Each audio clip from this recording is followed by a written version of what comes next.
Hi, I'm Park Howell, and welcome to the Business of Story, where purpose-driven people like you learn how to craft and tell compelling stories to grow your revenue and amplify your impact. If you would like to clarify your story in under 30 minutes, visit me at businessofstory.com, because you gotta own your story to grow your brand.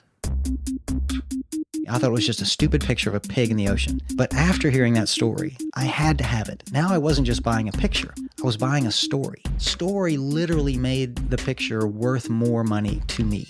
That's what businesses are about. People buy brands, people buy stories much more than anything else. I work with a lot of big enterprise companies, but let's just say I always tell folks, drop the PowerPoint, close your laptops, start with your story. If you want people to get engaged and you want people to act, you have to tell them an emotionally powerful story. That's with great characters, it's with uncertain outcomes, and it's with high stakes and drama. All business strategy is a story.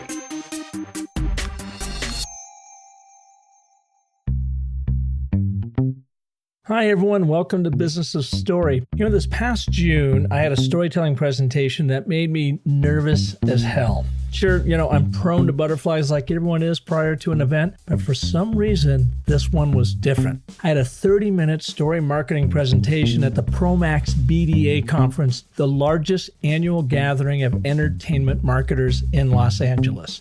And therein lies the rub. You see, I don't know, for some reason, me teaching story marketing to people who market stories for a living seemed to put me at a disadvantage.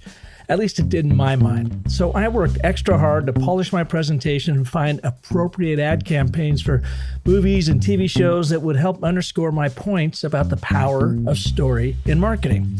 And then I came across the hilarious campaign for Deadpool. The superhero movie about the most unorthodox crime fighter you'll ever meet, played by Ryan Reynolds. Deadpool was hysterical and broke every box office record for a superhero movie. It earned like $783 million. Amazing. But its self-effacing ad campaign is even better, at least in my book. You can go to the show notes and watch his Halloween video to give you an idea of just how they captured the Deadpool character in its ad campaign. It was brilliant story marketing. Well, after I researched this unbelievable campaign, I actually calmed down about my own presentation because the campaign was all based on the true and authentic personality and character of Deadpool. No pretenses. What you see is what you get, and all of his potty mouth humor. I mean, it was absolutely authentic. And I realized that's all I had to do, less the potty mouth humor, was simply be authentic in my presentation to these marketing folks. To get my point across, get my ego out of the way, entertain them, educate them, and give them real takeaways that they could use immediately. In short, simply be of service to my customer. Well, on today's show, I'm honored to bring you, and I wish I had met him before my Promax BDA presentation, Ted Frank.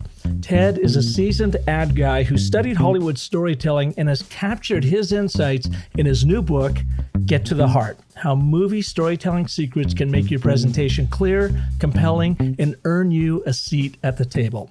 On today's show, Ted and I will reveal for you our own missteps and victories in sharing stories in our PowerPoint presentations, especially when it seemed like everything was on the line in those presentations. You'll learn how to tell business stories that are relatable and real in your presentations, the importance of creating tension with your stories, and writing 3 key scenes to propel your audiences to action, and the 3 best ways to overcome anxiety and nervousness about your presentation. Actually, I add a 4th piece of advice that has helped me over the years and was particularly helpful with my presentation to the entertainment marketers. So let's raise the curtain on today's show and learn what Hollywood knows about great storytelling that you can use in your presentations with Ted Frank. Hey, Ted, welcome to the show. Thanks for having me on, Park. I'm a huge fan of the show, and you're such a great host that I wanted to hang out with you, and so that was actually the biggest impetus for me to contact you and try to get on the show. Oh, well, I appreciate it. And you were just in Phoenix. You were here last couple of days. I'm so sorry I didn't have time to meet. I was running like freaking mad all week long. So, and you sent me a note saying that you had some sort of cookie yesterday that was like, holy crap good or something like that. It was. I had this macaroon over at this place called, I think it was like Respect the Bean or something like that. It was over at this workshop I was doing over at LifeLock, and they brought him in, and I couldn't believe how good this cookie was. So if you're in Tempe, and I don't know if it's called Respect the Bean or something, but it's something the bean, whatever the price, go get those cookies. The macaroon. All right. We've got that down. We could check that box off for the show. Now, my first big question is, you are a self-described jackass. Tell us about that. Well, the sad thing is it's not even only self-described. It's probably everyone. But yeah. But where does that come from? Well, I used to work at a big ad agency. I worked at a bunch of them, actually. And I used to work in J. Walter Thompson, right? Yeah, that was one I worked at. Yeah. And so we were kind of like those guys in Mad Men, where the research and strategy people came up and they gave us all the background for, what was supposed to inform the strategy. And they showed us the charts and they showed us everything and they gave us the research. And we didn't listen to any of it. And when they left, we threw it in the garbage, and we were just like, we know what to do, and we're here to get Clios. We're here to entertain people. We're here, we're here to sell a product, but what we really want is to be cool. And I never, ever really thought about, what, kind of emotional resonance you could have with a good ad or anything like that, until one day I get a call from my agent who says there's this market research and strategy firm that needs some creative. Do you want to go over there? And I thought, I don't want to work with those guys. That's boring. That's awful. But when I walked in the door, the first thing I saw was this wall of photos. I walk up to it and I pull this one photo off the wall and I'm staring at it. And this researcher comes up and he starts telling me this woman's story. And it was for some kind of weight loss project, like Weight Watchers or something like that. But what was the photo of? It was of a woman, and she was there with her 2 teenage daughters. And he was telling me that he had just interviewed her and that she had always tried to be really healthy and fit, but that it was really, really hard to keep up when she became a mom. She had all the mom responsibilities. But as she'd watched her teenage daughters grow up, she thought, I really want to be a good, healthy example for them. But she felt like she was running out of time.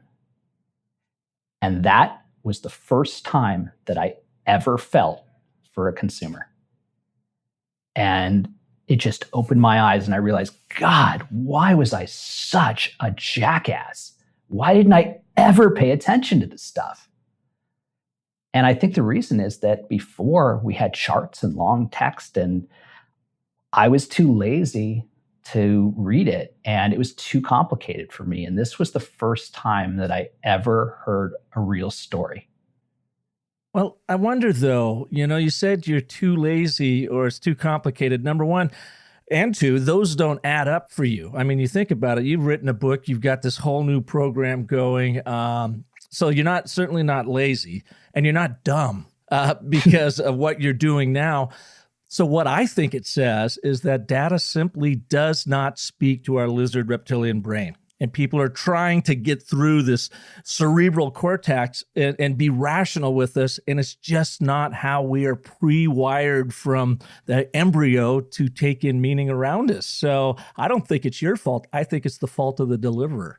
Well, thank you. That's it definitely relieves me of a lot of guilt. But actually, what you're saying is so true. And like today, there are going to be hundreds and thousands of conference rooms all over the world filled with 2 groups of people. You have one group who has worked so hard on their project, might have spent $100,000 or $200,000 of the company's money. They have filled 2 hours of presentation time with as much data as they can to really show how hard they've worked and how much, the company's money they've spent wisely. And then on the other side, you have their stakeholders.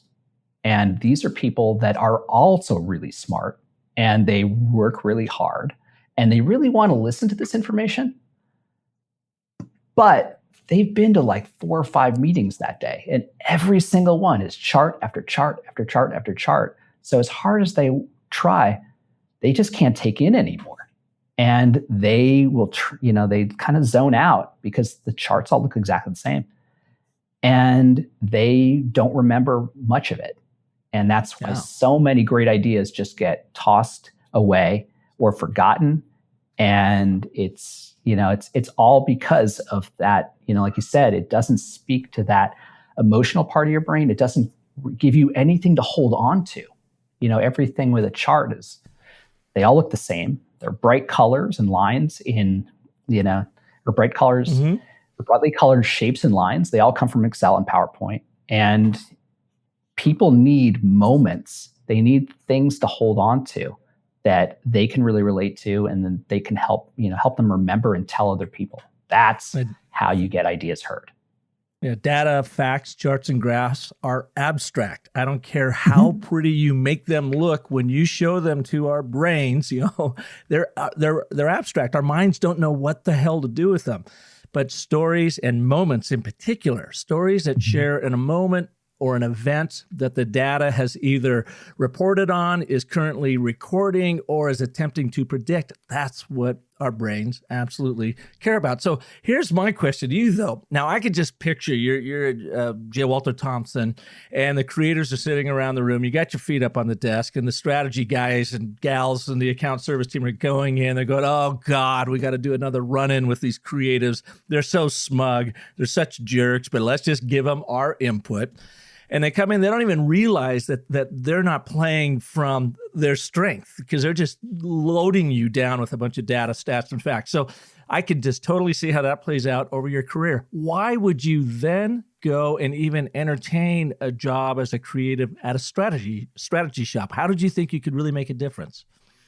Well, like I said, I didn't expect to. I expected it to be a boring gig that I might do for a couple of weeks and then leave. But once I heard that story and I started hearing more stories and I started getting behind their curtain and really worked with these people, I found that these were really smart people, and I was the one who was missing out. And, they gave me what I was thirsting for back, in the agency, but, in the language that really spoke to me, in pictures and stories and, eventually video footage. And I started seeing all the brilliance that I was missing before, how they connected the dots, how they thought, how they came up with these great ideas. And I wanted them to get heard. And in the beginning, I didn't have the tools to really make it happen. I didn't have the know-how, and I didn't understand what kind of storytelling system and what kind of storytelling techniques would really work. So I tried all kinds of different things. And every time I would see a group of people that would work really hard and come up with great stuff not happen in the marketplace and not actually end up getting heard, it just broke my heart. And I was like, I gotta help these people. And I feel for anybody in that position, anybody in that part of the conference room that has put together that deck, I want you to get heard. And if you're a stakeholder and you have to sit through 4 or 5 meetings, or 7 meetings a day, I don't want you to have to be bored. I want you to come away inspired and wanting to really help make a difference for the company. And I want you to be able to get it and get behind it. Ted, what's really interesting to me about it, having been in the advertising marketing world for over 30 years, you were creative, and you are a creative, and you mentioned early in the show that you guys are about winning Clios and being entertaining, and you do that primarily through TV commercials and the big glitzy, glamorous things. And I know when you go to a creative with a PowerPoint presentation project, they just like, oh, you got to be kidding me. Give it to the intern. There's no, romance in it. It's not sexy. Get it the hell out of my face. What was the impetus then? The real motivation for you? Was it simply to help these smart executives be heard and be understood in the boardroom that made you or allowed you to evolve from a creative going after the Clio to now a guy creating PowerPoints that actually make a difference? Yeah, one of the things is I actually decided that I needed to learn more about what they were up against. So I became a consultant for a while, and I tried to do what they did. And I thought I did a pretty good job, and I used a lot of my know-how to make the best PowerPoint decks I could. But I had this one, I knew I still didn't have it together. And I had this one project. It was for a big foods company. Actually, I'll say it's been a long enough time, and I'm not going to sacrifice confidentiality. It was for Hormel, And we did what I thought was a really fabulous presentation. Or we had it set up, we had it rehearsed. I knew it by heart. I didn't have to look at the screen or anything like that. And I go in and these executives walk in and they're all talking about a movie that they just saw and then yapping about it and like great water cooler talk. And then we do our presentation for about an hour and they watch it and they thank us. And then they start talking about the movie again. Do you recall what the movie was? I don't, but it was, I'm just going to say it's like Die Hard or something like that. It was just a mainstream movie. Right. But when they left and I saw that they, eventually they never picked up any of our ideas, I really got emotional about it and got, angry and said, I am not going to be ignored either. Now I've felt what it's like to be these people. And that just took it to a whole new level of mission for me. And it put the germ in my head of how it is that we can communicate with executives and people in business that are overwhelmed in a way that will resonate. And that was the movie and the way that movies tell stories. And it took a while to get there for me, but yeah, it was like I started thinking, like have you ever heard the statistic that we cannot, our human attention span is now shorter than a goldfish? Oh, yeah. Heard that a lot. And a good friend of mine over in England says, yeah, that might be true, but I think our bullshit meter's even stronger. So yeah, you're exactly right. ADD is a communicable disease, and we're all the viruses because we're pushing out so much crappy content that how can you possibly cut through? And I think it's interesting that you saw in this Hormel presentation. By the way, Hormel is right up the road from me. So were you out in Phoenix making that presentation? No, that was in Austin, Minnesota, which is where their headquarters was back then. So just south of Minneapolis. Yeah, when you said that, I thought, oh, yeah, they're right around the corner from me. Anyway, Gordy Hormel used to live right up the road here, too. So you saw this impetus. You had literally an inciting incident and aha moment of when you realized these guys are talking about a movie and they ignored you guys for the next hour and they go back to talking about the movie. And you're like, whoa, maybe I need to bring movie making to this. So what was your next steps? How did you immerse yourself in movie making craft to get you to where you are today? What I started doing was, I started looking at how is it that movies can hold our attention for 2 hours when we can only attend for 8.25 seconds, according, to the studies. How is that possible? So I took a lot of film classes and I read a lot of books on storytelling and on a lot of the people you've had on your show. I read their books. And I read particularly about movie style storytelling, and I interviewed a lot of directors and screenwriters and broke down their techniques and then asked myself, how can I apply these to a business presentation? And it was surprisingly simple. Like it was pretty amazing how the exact things that make movie style storytelling unique and the things that they really strive to achieve are exactly what are coveted in a corporate presentation. Which is being simple, being real, and being powerful. Mm-hmm. So simple, real, and powerful. I like that. Mm-hmm. I had, a bit of the same sort of journey in that, and probably if you've been listening, many of my listeners do, of our son going to film school, and I studied what they knew and what Hollywood knew about screenwriting, came across Joseph Campbell, of course, in his work and his very, extensive hero's journey as you see between 12 and 17 steps. I was studying his 17-step hero's journey. And then I read Blake Snyder and Save the Cat. I imagine you probably have been through there, and his 15 beats of story, which is just simply his version of the hero's journey and as it relates to family movies, the family movie genre. And you're exactly right. I had a science project and I applied his 15 beats, beat by beat by beat, to a big presentation in Washington, D.C. And we held that room for 2 hours in a new product launch and sales motivation to 3,500 international distributors. And by the way, they translated our skit, our play, if you will, in 10 different languages, real time from the stage. So, some of the dialogue was absolutely getting lost in translation, yet we held that room for 2 hours and it blew me away. This was back in 2011. And that's when I recognized the power of story structure. It wasn't even so much that they had to, lean on every single word and get every single word, because I knew that wasn't happening in that room. But just the way the whole story played out, the highs and the lows and the inciting incident.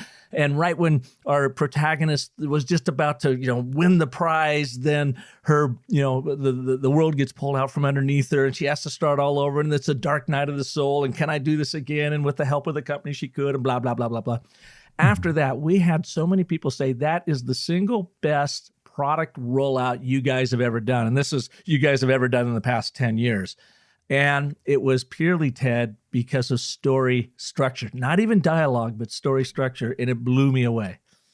Well done, Park. It was a science project, like I said. Yeah. And that's when it won me over, and we were started to do our story cycle process, boiled it down, mapped it down to the 10 steps that now we use for everything from high-level brand strategy to presentation work and that kind of thing. When you sent me information about your book, I was really fascinated about how did you break down screenwriting and brought it into the boardroom. And like I tell my students at ASU, I want you to become so good at story presentations that you will own the boardroom, own the break room, own the chat room, and own the living room. And you do that with story structure. So how did you then map your process? Well, I have a couple ways I do it. One of the things is I have an arc that I've adapted toward corporate America, which is like you talking about the inciting incident, that as being the first big scene, that's all about urgency. So I think urgency has to be there. I think there has to be a desire point, which I kind of insert where the climax usually is. And then where the denouement is, what I do is I replace it with confidence. I'm sorry, what was that last one? With confidence. No, the denouement? The denouement is the end of the movie. That's which happens right after the climax, when the movie sets you down back into a nice place, like in the hero's journey when you enter back into the original world. Right. Gotcha. Okay. Yeah. And that kind of creates this whole emotional experience. If you're a stakeholder of, I have to listen to these people, then I really want to do what they're talking about. And then on confidence, I know we can pull this sucker off. And I think that kind of arc works really well in a corporate environment. And essentially, you're talking about a 3-act structure. It actually is an adaptation or an adaptation of the 3-act structure, which, you're talking about the hero's journey and everything. And the 3-act structure is something that's even older than that. It comes from Aristotle. It's thousands of years old, and it is far and away the most popular story structure in Hollywood and a lot of storytelling. And it still works every single time. It's so formulaic that when you go to film school, they'll tell you the inciting incident has to happen, let's say, between the 10-minute mark and the 12-minute mark. And we still, as people, love it every single time. So I think let me challenge that and say I think the 3-act structure went even farther back, or is it further back? So picture this: caveman Grog is out, and he comes back to the campfire, and his buddy Thag is hanging there, and Grog looks a little bit, disheveled and kind of beaten up and kind of wide-eyed, and Thag says, "Grog, what's going on?" Grog says, "Well, I was just down a river catching saber-tooth salmon, and pull it out of stream, and saber-tooth tigers show up." And Thag goes, "Uh-huh. Then what happened?" Saber-tooth tiger attack. He goes, "Uh-oh. Then what'd you do?" He goes, "Well, I hit him with salmon, and he apparently likes salmon better than Grog, so I'm back here." And Thag says, "Uh-huh. Perfect 3-act structure. Setup, fishing for a salmon, saber-toothed tiger shows up. Uh-oh. How'd you resolve it? Hit him with salmon. Now I'm back here. Aha. Learning moment. Setup, problem resolution. And I say story is more valuable to us than our opposable thumbs. It is what has brought us from cavemen to consumers. And yet it's what we don't do very well in business when we're trying to sell anybody on anything. It blows my mind. So I say, yes, Aristotle, but I'm thinking Grog and Thag started at uh-huh, aha. Yeah, Grog and Thag just need better publicists. They really do. But what you're talking about is actually, it's a rise in tension and then a setting you down, a release of that tension. And that is what creates the big moment. And I actually think that is even wider than story. I actually think that tension is the thing that we as humans crave in everything. You think about sports. Sports is all about tension, and it's about the ball goes up, comes down. Hot sauce is about that sting before it finally cools down. I mean, you got sex, yoga, music, dancing, magic, games. This need for tension and for being stretched and then released and set back down comfortably is just so innate in us. And that probably comes right from Thag and Grog. Absolutely. Love those guys. A terrific book. I don't know if you've read it. It's called Wired for Story by Lisa Cron. And I had her on the show, about a year and a half ago. It's a brilliant book. It's really aimed at writers themselves, but folks in the business world should read it. And if you haven't read it, I highly recommend it because she talks exactly about what you're talking about in this tension. And she calls having a ball in play. You got to have a ball in play. You got to have something happening. And it's kind of what you're talking about of creating that urgency. So what is that ball in play in your presentation or your communication right off the bat that gets that lizard brain to snap to attention? Like what happens next? Yeah, exactly. And sometimes it's about there's an opportunity for something huge for us to happen, or sometimes it's about there is something that is going to, put us in danger and we've got to stop it. You've got to kind of figure out what it is that will emotionally affect the people you're talking to, because like you were talking about how we don't speak in stories. Also in presentations, people speak to the rational, and that only gets you so far. You got to hit them not just in the head, but you got to hit them in the heart, and you got to hit them in the gut, and that speaks from adding emotionality to the rational. So you're not just talking about, let's say, getting 12% of a $5.8 billion market, but what is the real emotional payoff to that? Do we beat a competitor? Do we, have the glamour of opening up a new market space? Are we innovative? What is that emotional hook that comes with it? And addressing that creates that urgency.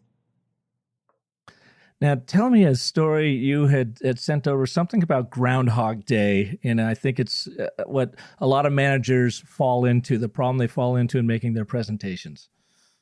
Yeah, that was another germ in my idea that came out, because I didn't have a big aha moment. I had a series of them, and it's kind of indicative of what I talked about before, where you've got that conference room and people are going to get ignored, or people who work really hard end up getting ignored. Which is that I went to a workshop hosted by two guys that worked for one of the largest companies in this country. And they were talking about how they were sitting in a presentation and they had this feeling of deja vu. So they started talking a bit to each other about it because they realized they both had it. And what they found out was that they had heard an almost identical presentation the year before from a different group of people and a different project.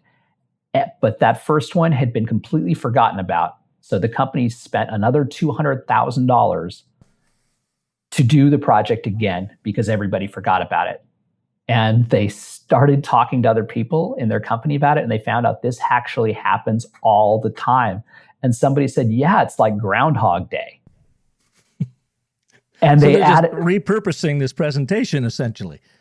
Well, the thing is, they don't even know it because they don't know nobody remembers that first presentation happened because it was so forgettable that they can't leverage that it. Hurts. That hurts.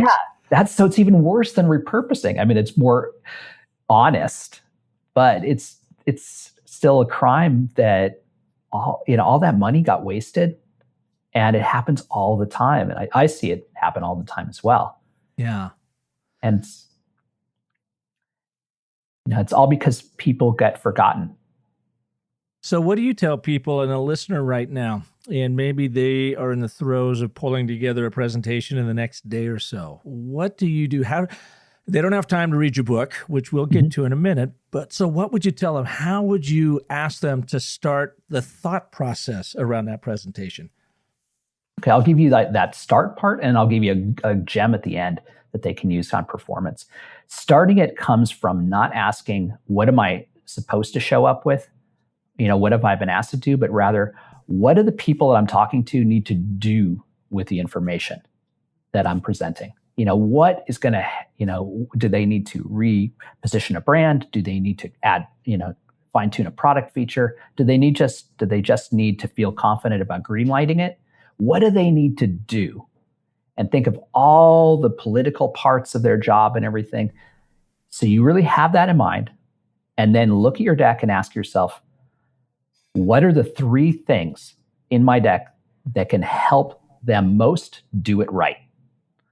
And that comes from screenwriting, because most films are based on 3 key scenes. And what screenwriters do is they write those key 3 scenes first. And then those 3 key scenes serve as beacons, so they always know where the story is going, and they stay out of the weeds. So if you figure out those 3 things that you have that will really help your stakeholders the most, and make those your 3 key, then you can always know where your story is going. You can always you can stay out of the weeds, and you can also set them up to be key moments that your stakeholders really remember. And the moment happens from creating that arc that we talked about, with raise the tension up and then set it down. I was going to ask you real quick, Ted, on those 3 scenes, are they different? Is like scene 1 kind of like act 1, you want to do a setup? Is scene 2 like the conflict, the real tension going on that you have to overcome? And scene 3 is here's how I choose to resolve it? Or do each one of those scenes kind of carry all 3 of those elements in each scene? A scene would have a setup, problem, resolution. Next scene, setup, problem, resolution. Third one, setup, problem, resolution. And they all play together to get that one key thing. What do I want my audience to do? It's mostly the latter, because one of the things I found was that the hero's journey and the 3-act structure doesn't always work. So you kind of sometimes have to let yourself go for that. But like when you're building up to that, ideally they're about urgency, desire, and confidence. So the first one is creating a problem and then not solving it, but leaving it open in the air there so that everybody feels a sense of urgency, and then they have to listen to you and focus, and then listen to you tell them how to solve that problem. And that's scene 1, you say? Yeah, that's often the first key scene. Okay. And then the second one is building their desires. So that's where you paint the big payoff from the solve that you have of that problem that you addressed in urgency. So now you've created that you've created into this, this is actually kind of like the hero's journey, because now you've taken them into the other world, and now you're showing them, like before, let's say we were losing our shirts to our competitor. That's the urgency part. And we're going to talk about how we're going to solve it. Then up at the desire point is, here's an opportunity for us where we can actually, let's say, outflank our competitor and really nail the market.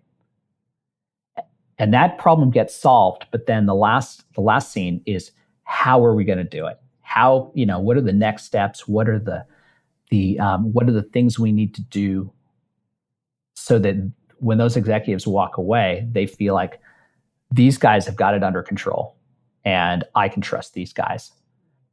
But even those don't always map out like urgency, desire, and confidence, but it's really about creating a moment with that key data point or that key idea that will help, that people will remember. And some of that's difficult to describe in a podcast, in a quick format podcast like this, but Well, I think you're dead on, and all our listeners have to do is think for a second of the last presentation you saw, and was it simply and this and this and this, and here's some more data, and we should do this, and I'm thinking about this, and, which is all set up. There's no problem. There's no resolution to it. And all you're talking about here, Ted, it seems, I guess, obvious to us, but it's not done in the boardroom very often, is simply set it up in a story arc of a 3-act structure. And in this case, you've got 3 scenes that carry you through. Now, some people ask me, how long does this need to be? And I go, well, how long do you have? Sometimes you only have 2 minutes. Sometimes you have 20 minutes. Sometimes you have 2 hours. It doesn't really matter the length of the story. It's the power is found in the structure of the story, because I believe, anyways, as I'm sure you read in many, many books, as I have, is that it's how our brains are wired to create meaning out of the chaos of being alive. And there is no more chaos you're going to find than in the boardroom, with everybody sitting around with their own agendas and somebody up trying to own the room to give you marching orders. And by God, if you use data, you're going to lose your crowd. But if you use drama and how you spelled it out here, it's what gets people literally to lean into your presentation. I don't know if you've seen this in yours. I bet you have. But have you seen almost that imperceptible lean of executives around a room when you really nail a moment by telling a story, even a small one, and it just connects and their body literally leans into you as the presenter? Absolutely. Yeah. And actually, I'll tell you how to create that. And it's another one where movies kind of are the opposite of how we've been told. We're usually told, when you set up a key point, that you make your key point in the headline, and then you substantiate it with a bullet, and you substantiate it with another bullet, and then maybe you substantiate it with another bullet. And so it's this downward slide in engagement that you create, because you put the important information in the beginning, and then you're giving them reason to nod off at each step. And we all learned how to do that. That's exactly how PowerPoint is set up in the template. That's exactly how, we've been taught our whole lives. And we learned it kind of from how newspapers used to do it, because they used to put their big headline, the whole thing was in the headline, and then you had the article. But, newspapers suffered for a long time until they realized, we can't always do that. People are only reading our headlines. And what movies do is they flip it. And they take what, would normally be like bullets that substantiate, and they, instead of doing those after the key thing, they reverse it and they become clues that drive you toward the key point. For instance, one of the things I talk about in the workshop is I bring up this article that says sharks killed 2 off Australia coast. And you see it and you see the headline and everything. And I contrast that with how a shark attack happens in a movie. And what they do is, first you see the swimmer, and not a care in the world, la-di-da-di-da. So that's your first clue. And then the music happens and we emotionally engage. Yeah. Then keep going, dude. I'm soundtrack here. Sorry. Yeah. Then you see the fin, and that's clue number 2. And we really engage. And then just, you see a couple flashbacks swimming around and everything. And just where they have us, where they want us, that's when they give us the bite. They never start at the bite like we would in a presentation. They lead toward the bite. And they tell it in a story, like you said, but they also make the payoff at the end. And that is what makes people lean in and engage, because you raise the tension, and then boom, give them the payoff. Fish on. Exactly. Can you give us an example of how you've seen that work in the boardroom in a presentation you've done or seen your clients do? Yeah, actually, in the workshop that we did yesterday, we do an exercise on that. And this was at LifeLock, right? Yeah.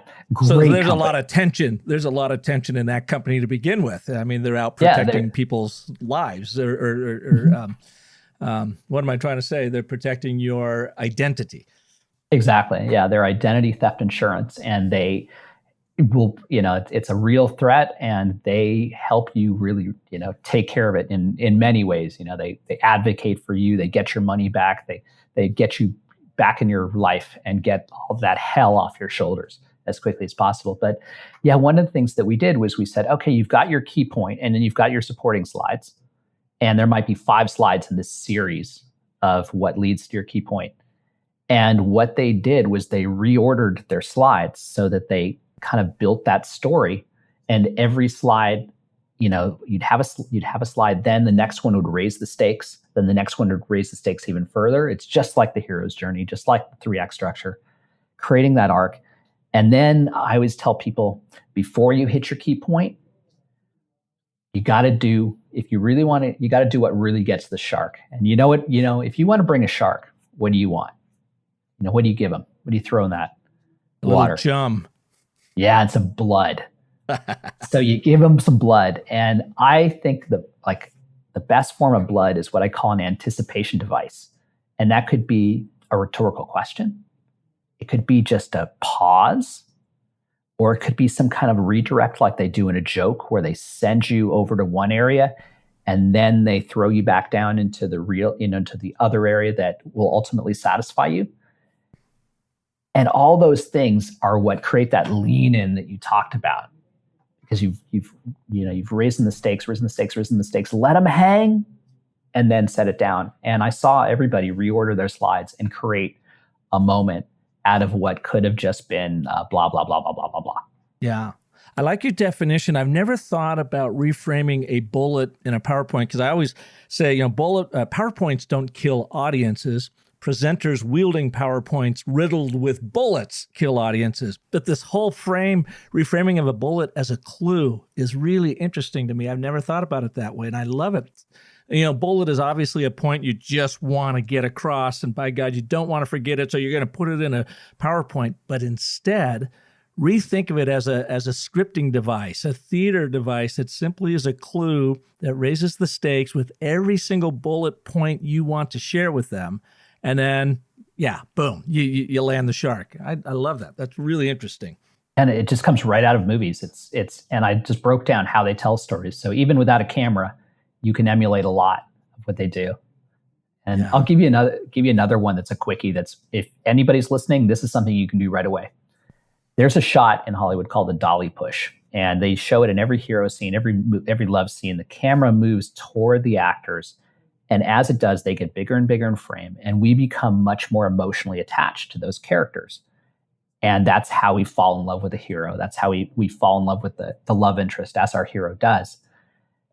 You can emulate the dolly push with your feet. When you have a key point that you want to make and you want to really get audience engaged, walk slowly toward them as you lead up to it. Then right as you get to your closest point, make that point, then step back and release the tension and let them soak it in.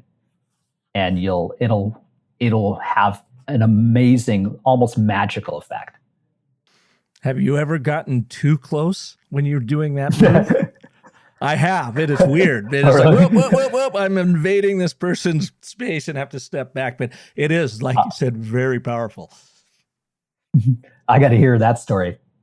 Yeah, I was presenting, and I was getting closer and closer. There was a lady sitting there, and I could see her going from like wonder and like, oh my God, he got me, to almost terror. Like, is this dude going to stop walking towards me? And I almost started laughing, and I go, okay, oops, too close, and had to even take a little bit of a step back. But, another time, a couple weeks ago, I was at Andrews Air Force Base in Washington, D.C. I do a lot of work with the Air Force, and in this case, they're brigadier generals, and working with them on storytelling around the Air Force.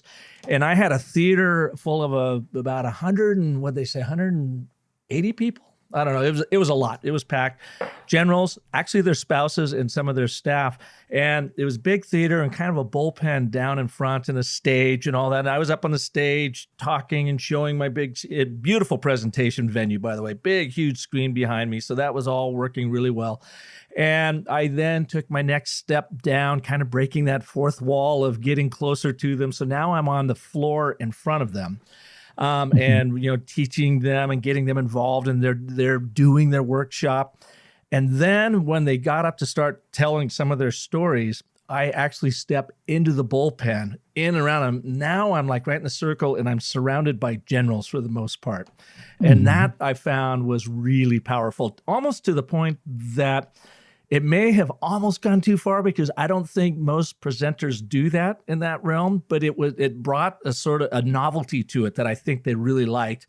it made them a little bit uncomfortable, that those sitting in the front row, which I actually kind of like too, because it raised that tension that you're talking about. And then I found, Ted, when I extricated myself from that, when I moved back off the stage, you could actually see that front row sort of relax back down again. It was almost like, oh my God, is he going to call on me? What's going on? But I liked that because it created this very visceral tension in the room, at least with them, that I think, again, a lot of presentations don't do unless you're approaching them like a screenwriter would, or using some of these techniques of Hollywood to make this happen. Yeah, and like you make a point, you have to release the tension at the end in order for it to really soak in. And they leave just freaked out by you if you don't. Yeah, but what you did was like you said, you broke the fourth wall. You know how you've ever been to a concert where the singer goes into the crowd and it just takes it to a whole other level because it just feels much more intimate? I'll bet you had that effect as well. I mean, they probably were uncomfortable because they weren't used to it, but I'll bet those generals came back and said, holy crap, I just came back from one of the best presentations I've ever seen. And they probably talked about that moment in which you came in and hung with them. Well, I hope so. I don't know. I try this stuff and sometimes it works and sometimes it doesn't. But what I know that doesn't work is whenever I don't try something. So I also want to give our listeners permissions to go out and do something novel. And it may not work all the time, but be novel and interesting as long as it relates to what your subject matter is. And just what you said, people will come up to them afterwards and say, thank you, or the tip of the glass, at the cocktail party afterwards and say, basically, thank you for not sucking the life out of me for an hour, for actually engaging me and taking me on a journey. That's been the experience I've seen, but you got to have some guts and you just got to kind of go for it. Yeah. I'll give you a quick example of that. And I'm going to plug one of my favorite clients, which is Dave DeSalle, who's a consumer insights director at Netflix. He, like a lot of the clients I have, are afraid to do a lot of things that are unconventional. And he has really taken movie storytelling to heart and really works really hard at it and is a fabulous storyteller and presenter.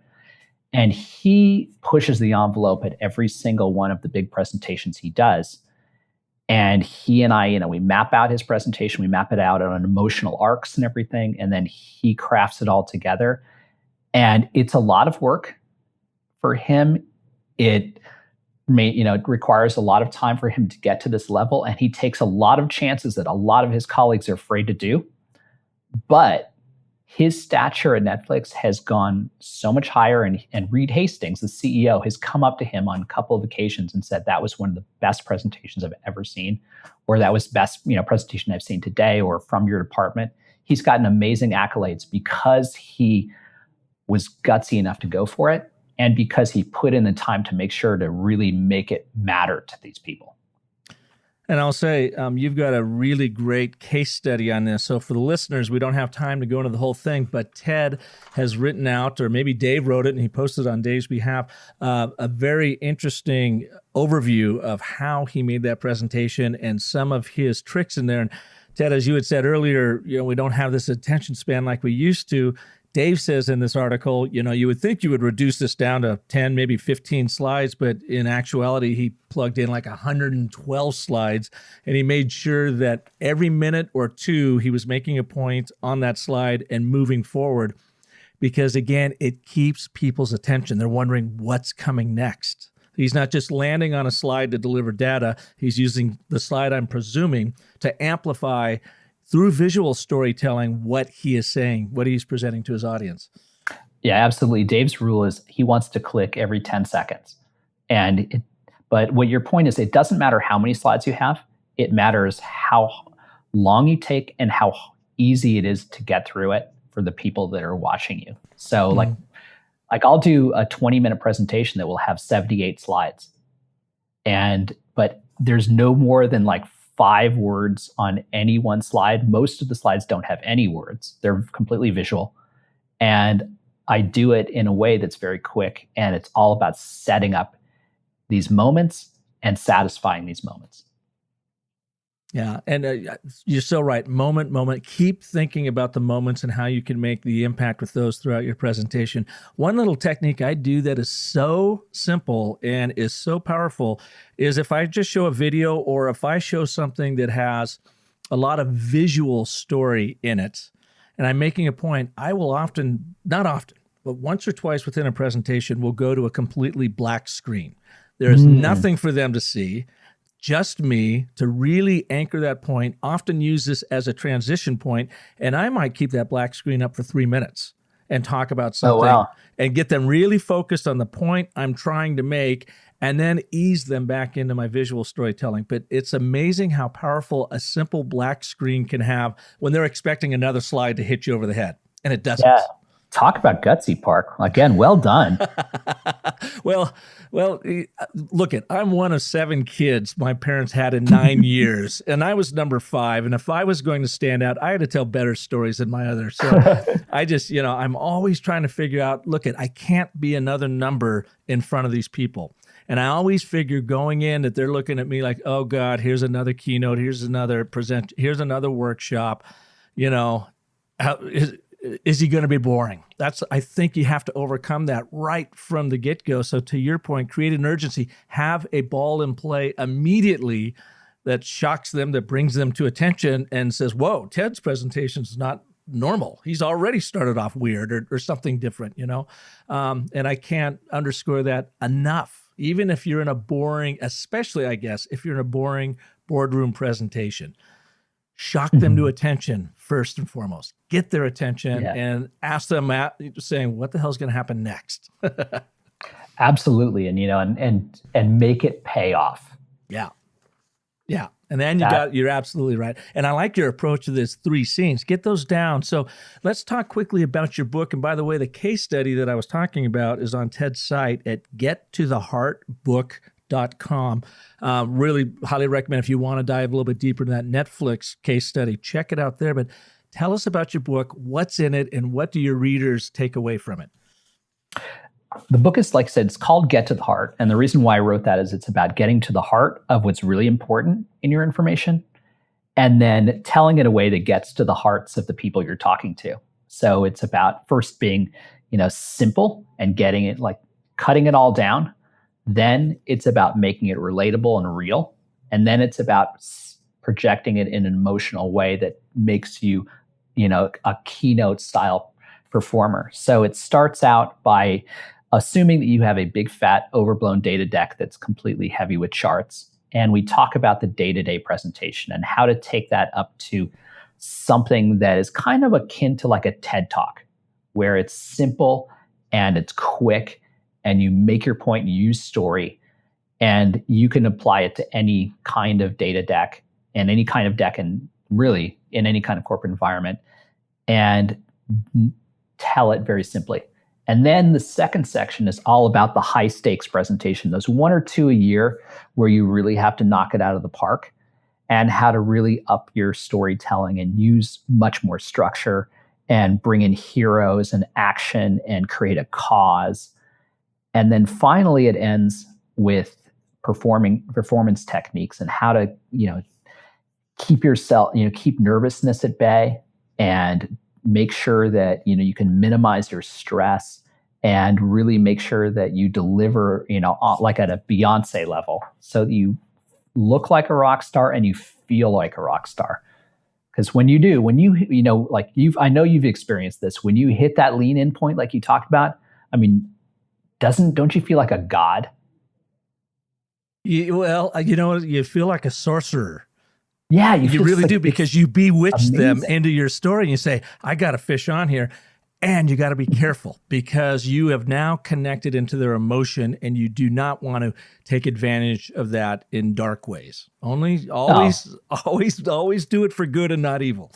Yeah, absolutely. And there's so much good to be told. So, I want a lot of times the people who have that good, who have those great ideas, don't always have the ability to voice them in a conference room.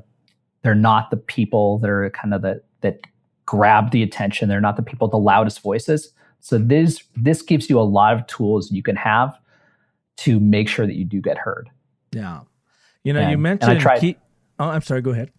I try to make it as practical as possible. And I also really adapted it to a corporate environment that takes into account all the kinds of emotional dynamics and the kind of political dynamics that happen in a conference room, so that it's something that can actually meet you at your desk and the project you have on it right now, so that you don't have to deal in the theory of story as much. You don't have to go into Storyland, but it meets you right at your desk in your project. So the last tip I want to cover here before we wrap up the show, really great, fascinating show for me. I want to go back to that one universal emotion that we all feel. And I don't care how practiced you are and how good you are at this, but it's that keeping nervousness at bay that you mentioned. Do you have a tip or two that our listeners can use to easily quell that the butterflies that kick in when you do get nervous in front of a crowd? Absolutely.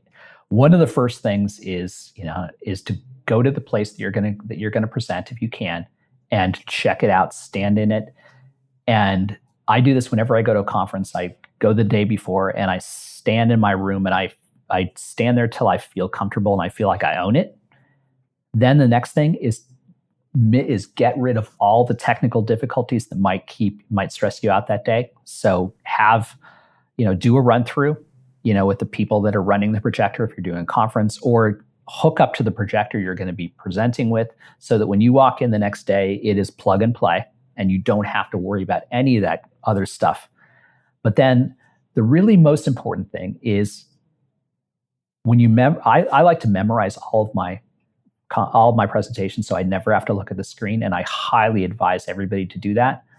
But I especially rehearse the first minute. And I rehearse it probably 3 times more than anything else, because I know that when I get up and on that stage, I'm going to be nervous, and my gut is going to be in pieces, and my brain's not going to be able to, do anything, and I'm going to feel like a complete mess.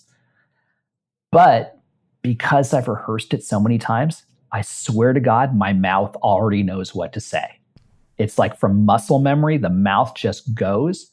And then I have 1 minute for my brain and for my gut to calm down and come together. So that'd be my tip, is rehearse the first minute over and over and over again, probably, maybe 100 times. And it will take care of you when you need it most. That really, really good point. You know what I find that I do, Ted? And I get nervous at every single presentation, and then my nerves kind of go away once I get into the throes of it. I hyperventilate on stage. I get there and I start breathing really heavily, and I got to literally take a deep breath and slow myself down. It's almost like my brain is way ahead of my body, and my lungs are trying to catch up with my mouth. And I think, to your point, I don't go to the length of memorizing my intro, but I'm going to do that. I'm going to see if that doesn't just kind of help me find my pace.